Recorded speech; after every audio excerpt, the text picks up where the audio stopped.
What's up, everyone? Marc Lobliner, TigerFitness.com, CEO, MTS Nutrition, as well as an Exos trainer. Guys, I did an article called The Big Salty Lie a little bit ago, and it went over how sodium requirements, what the American Heart Association, the AHA, recommends, is completely antiquated and just a complete farce. They recommend 2,300 milligrams a day. Now, there was a new study that came out, and we have a beautiful article written in TigerFitness.com's online publication. It'll be the first link down below.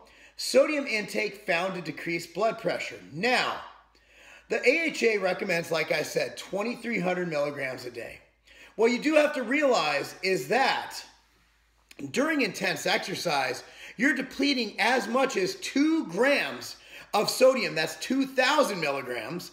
That's 300 less than on average. That's 300 less than the daily requirement you're depleting during intense exercise. So if you exercise at all or sweat, you're depleting through that. So what happens is you have essentially a recommendation geared towards the general population who might already have the pre-existing blood pressure. Now, the original thing that the American Heart Association was going on was a study done in the New England Journal of Medicine that used only a population of 412 participants. 412. You know, this study, which is a 16-year study, utilized 2,600 men and women versus 412. And it only studied them, the one that showed the 2,300, for 400, and it only studied them for 30 days as opposed to 16 years. So the study was extremely, inadequate to completely just go off this recommendation. The problem is the general population does think that sodium is bad for you. Decrease sodium this, decrease sodium that. And the worst part is athletes, people I train, actually think sodium hinders fat loss. Somehow they came up with that. I have had so many people think that. But the bottom line is you need sodium for a lot of things. As I mentioned in the Big Salty Lie, you need it for muscle contractions. You need it to maintain electrolyte balance. You need it for proper health. And as we see, you might need it for healthy blood pressure. The sodium potassium pump, which is one of those things that it's an active transport process involving hydrolysis of ATP to provide the necessary energy to your cells. So the bottom line is sodium and potassium are used to balance things within the body.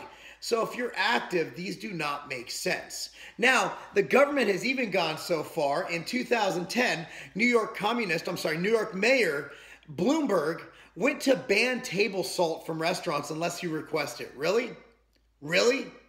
This is where the government overreaches. So this week, we have seen the government come in and a Democrat congresswoman or assemblywoman from New York propose a bill to ban creatine sales to minors. And now we have something else where we are disproving through research what the government recommends based on a study with a little over 400 participants over 30 days is what they base this general wiping health recommendation on. The question for you is, the statement I need to make is we need to question the government. We need to question what they do. We need to question their motives. We need to wake up.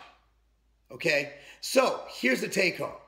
Sodium is not bad for you. If you're getting ready for a competition, cutting sodium is probably not the best thing because you need it for that sodium potassium pump. Okay, sodium is necessary if you are sweating and exercising because you deplete 2 grams per hour during intense exercise. Whereas the government, the AHA, only recommends 2,300 milligrams per day. I encourage you to click on the link down below. Go ahead and participate. Comment on this article. Give us your opinion. What do you feel about salt? What do you feel the recommendations are? And do you feel that salt being limited is a bad thing? Do you feel the alienation and demonization of salt is a good or bad thing? Anyway, comment on the article. Article is linked in the description down below. I'm Marc Lobliner, TigerFitness.com, because somehow these stupid recommendations, they're not a game. So I'm looking at my email this morning. I get a mass email from one of the other sites that sell supplements that you're just a number 2, right? They were bragging that one supplement line was free shipping. Bro, if you order over $99 in product in the continental US, any day of the week, free shipping. Anywhere in the US, continental USA. Free shipping on orders over $99 at tigerfitness.com. Why even look at the other guys? And also, we ship from Vegas and Ohio. Most places in the US are a 1 to 2 day ship. And that's not a game.